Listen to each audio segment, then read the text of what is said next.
There were bodies down there, dozens of them. Elias Stadiatis screamed it the moment he broke the surface, ripping off his helmet before he'd even caught his breath.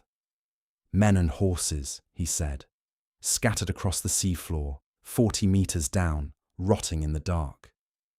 They'd only stopped at this scrap of Greek island, barely worth a name, called Antikythera, because a storm forced them to shelter there in the spring of 1900, on their way home from the sponge beds off North Africa.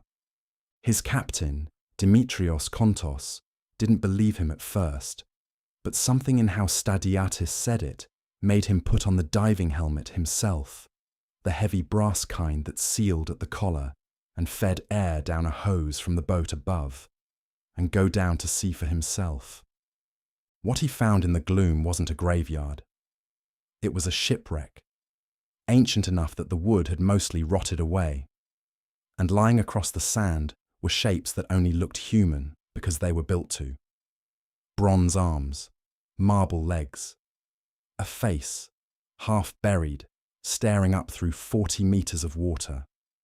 Stadiatis hadn't found corpses. He'd found statues, and more of them than anyone had ever pulled from a single wreck before. The divers spent the better part of a year hauling pieces of that ship to the surface under the watch of the Greek Navy, which had been brought in once word got out. Bronze figures, marble sculptures, glassware still intact after 2,000 years underwater, coins, jewellery. It was, by any measure, the richest shipwreck anyone had ever excavated, and every piece that came up made headlines in Athens. Somewhere in the middle of all that treasure, a diver hauled up something far less impressive.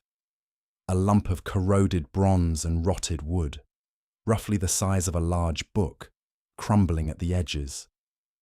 Next to a life-sized bronze warrior, it barely registered.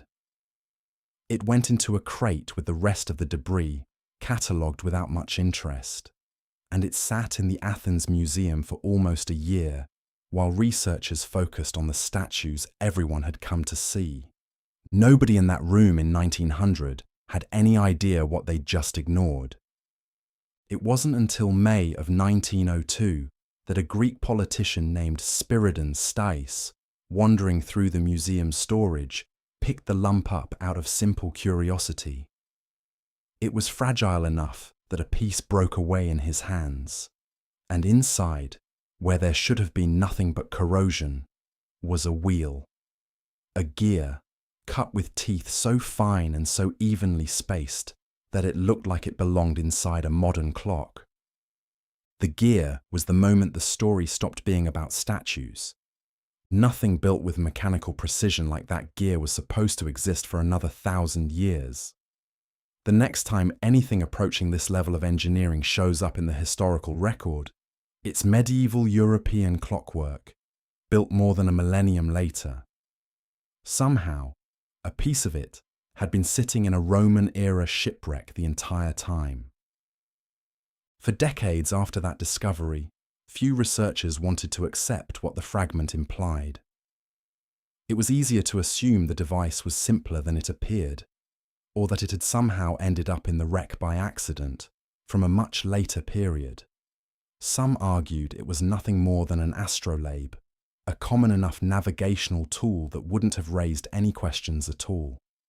The gear got measured, sketched, argued over, and largely set aside. It would take someone stubborn enough to keep pushing on a case the field had quietly decided wasn't worth solving. That person showed up in the 1950s in the form of a British physicist named Derek de Solla Price. Price taught the history of science at Yale, and he had a habit of chasing objects everyone else had already written off. In 1958, a research grant worth less than $500 covered his flight from Copenhagen to Athens, barely enough to get him in the same room as the fragments. Once there, he did something almost nobody had tried. He used early X-ray and gamma-ray imaging to look inside the corroded bronze without breaking it apart any further, piecing together gear trains that had been fused solid by 2,000 years underwater. He kept coming back to it, on and off, for nearly 20 years. In 1974, he finally published what he'd found in a paper with the plain title, Gears from the Greeks. The fragment wasn't a curiosity. It was a functioning calendar computer, built somewhere around 80 BC, engineered to track the phases of the moon and calculate the rhythm of the sky years in advance. Price had answered what the device was. He hadn't come close to answering who built it, and that question turned out to be its own investigation.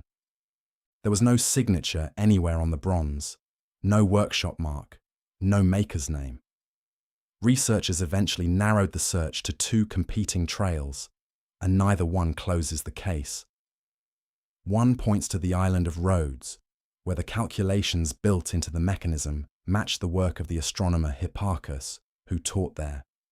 The other points toward the world of Archimedes, because the calendar carved into the dials matches the type used in his home city. Both leads are real. Neither one is proof. More than 2,000 years later, nobody knows who built the most advanced machine of the ancient world. The Archimedes Trail carries a story of its own. In 212 BC, Roman soldiers broke through the walls of Syracuse after a 2-year siege. Archimedes, by then an old man, was reportedly bent over a mathematical diagram drawn in the sand when a soldier found him. He refused to stop working long enough to identify himself, and the soldier killed him on the spot, disobeying a direct order from the Roman general Marcellus to bring him back alive. Marcellus was furious when he learned what had happened, and as a kind of apology, he took 2 of Archimedes' bronze devices back to Rome instead of destroying them, mechanical spheres that modelled the movements of the sun, moon, and planets. He donated one to a temple and kept the other for himself.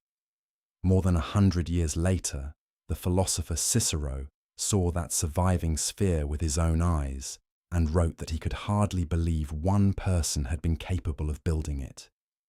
If the Antikythera mechanism really does trace back to that workshop, it wouldn't be the only machine like it Archimedes ever built. It would just be the only one that survived. For most of the 20th century, that's where the investigation stalled, limited by what a physicist with an X-ray tube could actually see inside a block of corroded metal.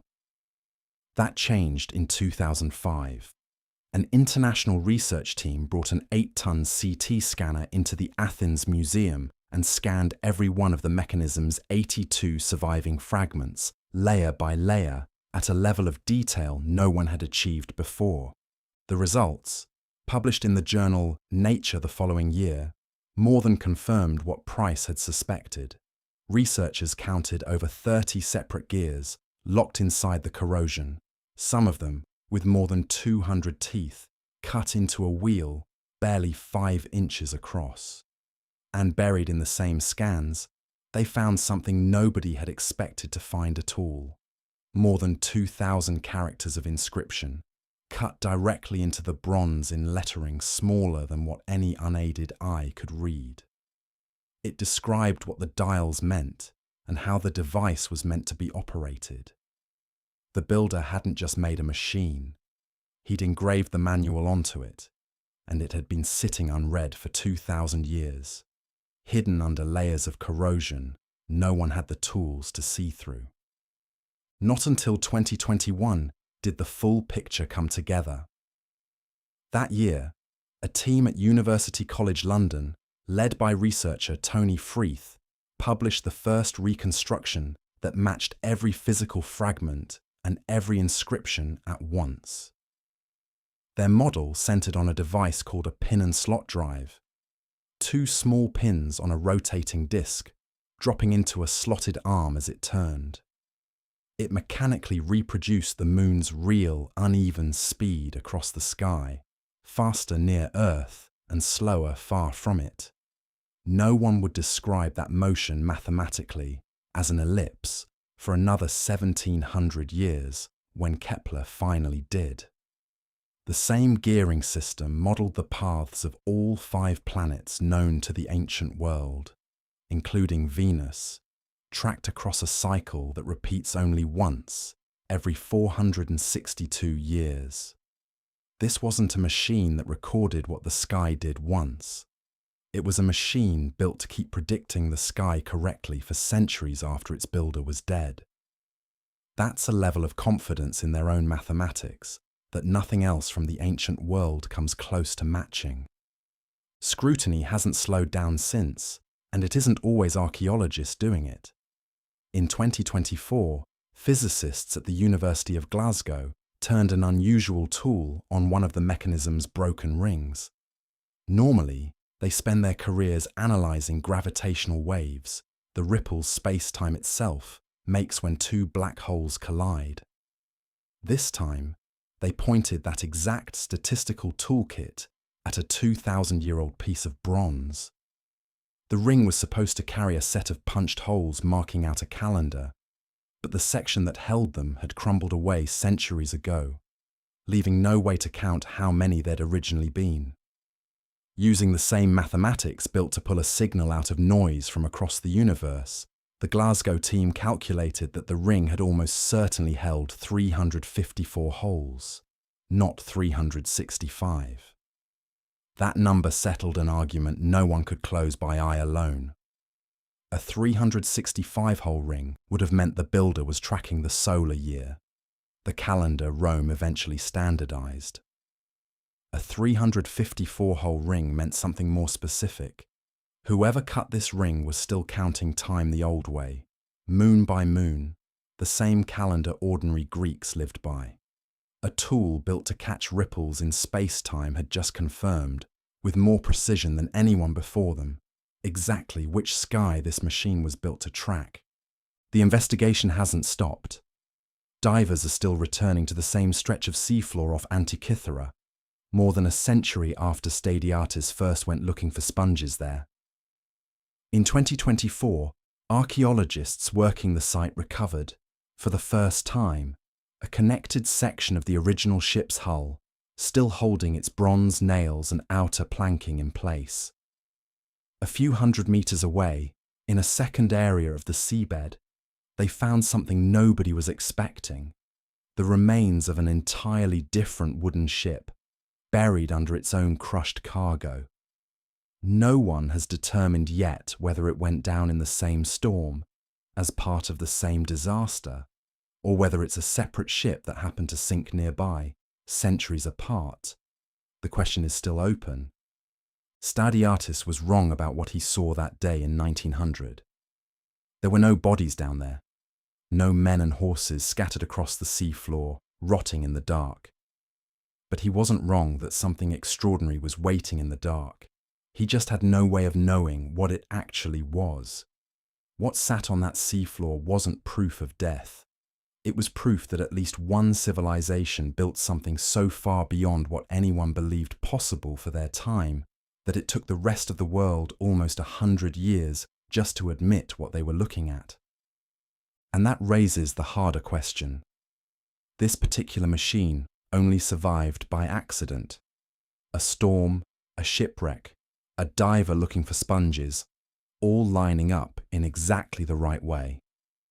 If one impossible machine survived on that much luck, the real mystery isn't the one sitting in a museum in Athens. It's how many others like it went down with ships nobody has ever found. Wrecks nobody has ever dived. Machines that never got the chance to be misread as a pile of bodies at all.